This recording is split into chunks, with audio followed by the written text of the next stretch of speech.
Hi. For my classics book, I read Winnie the Pooh.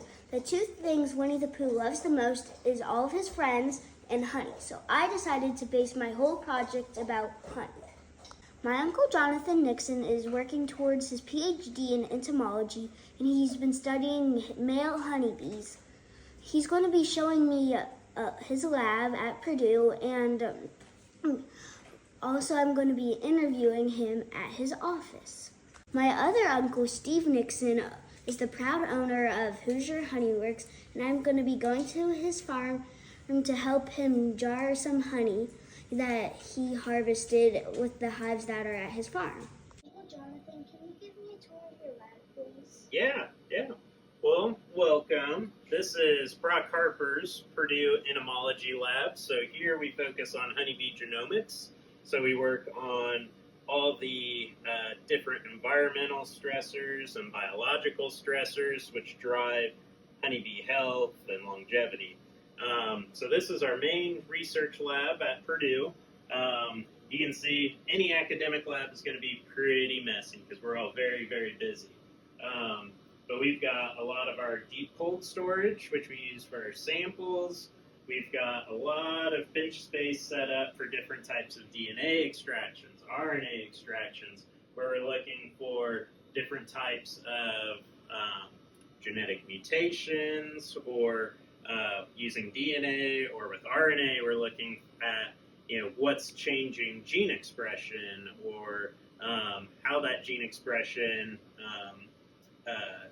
may or may not add beneficial traits to honeybees. And so to do that, we've got different setups here. So we've got our RNA extractions here, which again we'll use for like gene expression work. We've got more of these areas are more for DNA. So we've got these two split up because RNA is really, really sensitive to environmental degradation. DNA is a lot more stable, but you still have to be careful. So we try and keep those separate as much. We've got some cool equipment as well. So we've got this QIAcube here. This will help us run extractions really fast. So instead of having to do all of them by hand, which can get pretty monotonous, we can put 12 to 96 samples within that, and it'll do all the extractions for us. And so you can just see we've got a lot of different materials and equipment set up to do this type of work. So we're pretty busy. Can you show me some of the other stuff you have in your lab? Yeah, sure. So over here, so once we're done with all of our DNA and RNA extractions over here, we can come over and we like to store our samples. So this is a minus 80 freezer. So to keep DNA and RNA from breaking down over time, you have to store it at really cold temperatures. So this is set right now at minus 82 Celsius, not Fahrenheit. So this is 82 degrees Celsius below freezing. I can show you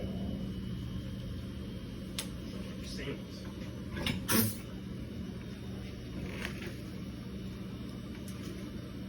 And so, for instance, in this, I've got some of my samples here. And so these are 12 RNA extractions that I did. And you can see in the bottom of this tube, there's just a little bit of fluid, clear fluid in there. You can see the frost line on top, and that's RNA.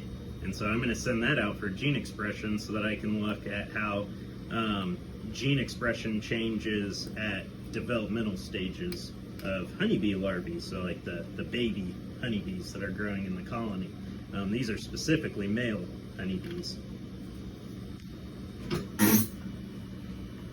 And then I mentioned some of our, some of the work we do looking at mutations. And we've got, these are cool samples here.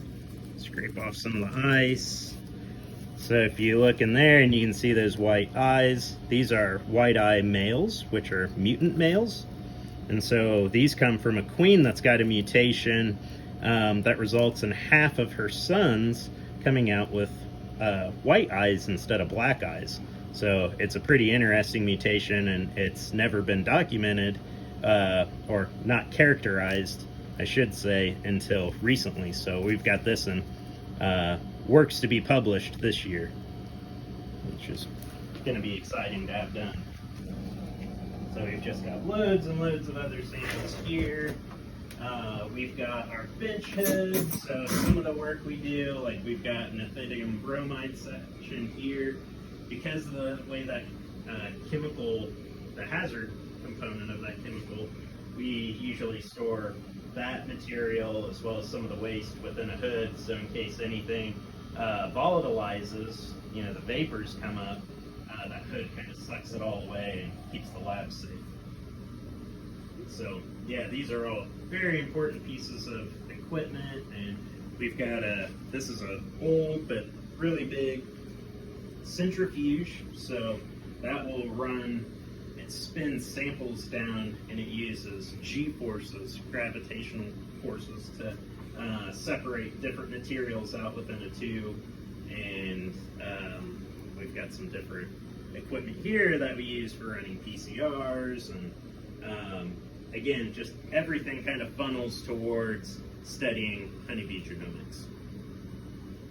Jonathan, can you tell me about where we are now? Yeah, so we are at the Purdue Bee Lab. This is our research apiary for Purdue. And so this is a small portion of our apiary. We run about 200 or so colonies total across the county. And this is just one of the small apiaries we use for immediate research. So you can see here, these are all overwintering honeybee colonies. We've got, these are what we call double deep.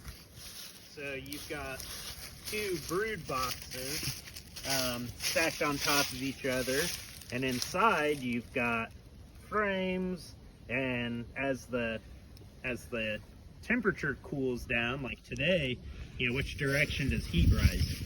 Oh, I already told you, heat rises. So as the heat rises up in the colony, the cluster, the winter cluster, is kind of right in here, and it also moves up into these boxes. And so that's how they survive winter right now. And so we've got the entrances in the front here. You can see there's just not a lot of activity. So for the winter, they're all in a very tight cluster, just kind of shivering, generating heat, and keeping the queen warm. So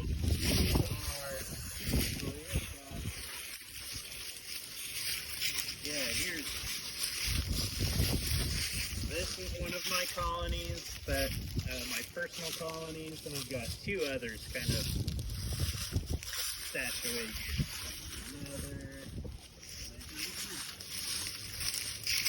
So I'll use these to get different samples out of them and run my research. Can you show me an active colony? Yeah, so we'll open up this one. I'm not gonna take, there's a candy board on top. I won't take that off because I don't want to disrupt that cluster I mentioned. But you can see some active girls right here. Oh, yeah. I see all those. Yeah, so that's the winter cluster moved all the way up. That's cool. Now can you answer some questions I have about honeybees? Absolutely. So my first one is, what's the most interesting thing that you have learned about honeybees? Yes, there's a lot. Probably one of my favorites is, since I work on males. Male honeybees, we just don't know a lot about them. But at the end of the season, the colonies, they're mostly females, they kick the males out. And we don't know how they do that or why they do that, but originally we thought it was all because of resources going into winter. They store all that honey up top, and they don't want all these males just eating all the honey and not doing any work, so they kick them out. Well, that's not quite the case.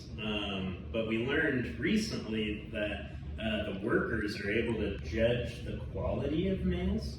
And so as the males get older and maybe a little less useful to the colony, the workers are able to like shake them and prod them and take these weird measurements and judge the quality of the male and if they don't pass that test, they kick those bad males out first. What's your favorite part about the lab? Oh, that's easy. The people. I love my lab. It's a lot of fun. A lot of great research is being done. The scientists in the lab are amazing. So we've got a great PI, our advisor, Brock Harper. He's amazing. And then just the lab mates, the other grad students in the lab. They're my favorite. Why did you want to study honeybees?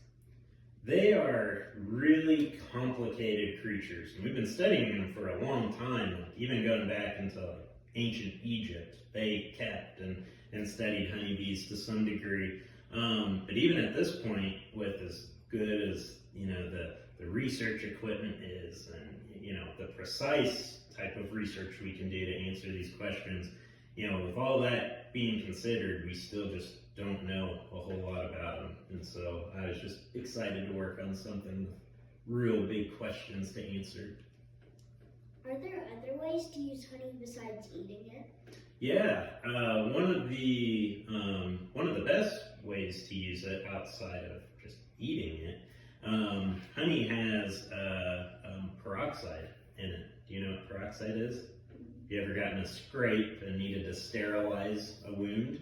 And it's like that dark bottle of fluid that kind of stings when you put it on. So honey contains peroxide and some other enzymes in it, and various like antimicrobial properties. And so you can take honey and rub it into a wound, and it will actually act, it'll harden and then sterilize it. So you can use it as like a liquid bandage. How will people benefit from your research in the future? Yeah, so that's a great question. One of the ways I'm hoping to benefit is by studying males, is to understand the nutrition that drives better, healthier males. And when you think about queen breeding programs, males are really important. And so I'm hoping that by understanding male biology and the nutrition that produces higher quality males, that we can improve honeybee queen breeding programs that way. How do honeybees improve people's lives on a daily basis? So honeybees are very important to agriculture.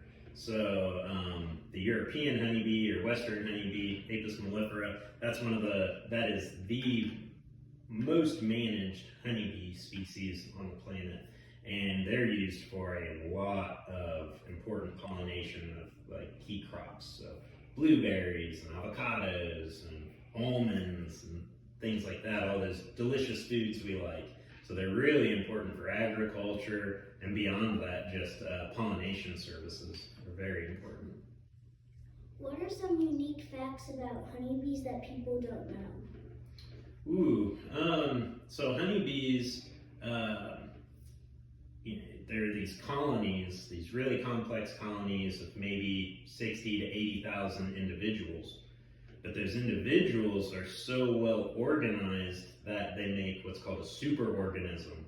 So while the individual is an organism itself, when you put all of them together to make that colony, the colony becomes its own big organism, a superorganism. Can a honeybee sting someone twice before it dies? Technically, yeah. So honeybees are a little different. So they have a kind of a form of altruism within the colony. So when a worker goes to protect the colony to make sure it's not a half measure, they have a barbed stinger. So like on a fishing hook, it's got that little barb on the end. Honeybee stingers have that same barb. So when it goes in all the way, it will stick in the skin, and then they die after that because that stinger gets ripped out. However, if they're not able to sting all the way through, or only part of the stinger goes in, they can sting you again. So it is possible, but it doesn't happen too often. Lastly, how do you tell the difference between a male honeybee and a female honeybee? Yeah, so it kind of depends on which female. So The workers, they make up the bulk of the colony, and they're smaller, the smallest member in the colony, and are pretty easy to detect overall. When you open it up, you're going to see a lot of those same ones. The queens are the biggest member of the colony, and they have this really long abdomen that stretches out, and they move real funny as well. So when they move, they've got a lot more intent in the colony. They're working real hard. And so you can tell by just the size, that longer abdomen they have, and just the way they move in the colony. And then the males are almost like fat little footballs, like Tootsie Rolls in the colony, and then they have their head is like 80% eyeball. So they just have these massive eyeballs that take up most of their head compared to the females. So it's a little cold outside, so we're just going to open these up, open up this box, and I can hear them already inside. It's still cold outside, but they're starting to fly, and they're going to be upset with me.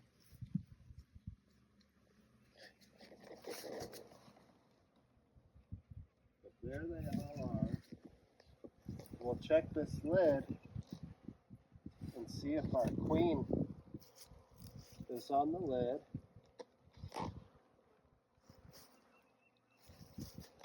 And she's not. And now we can start inspecting the hive.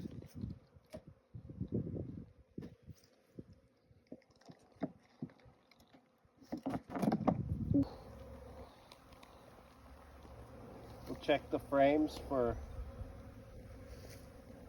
eggs and larvae.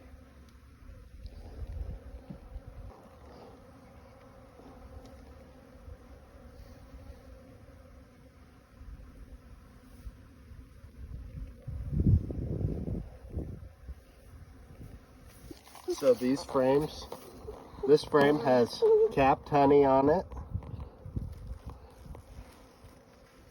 that the bees are using for food. What happens if you put the lid back on? Do they all just go back in?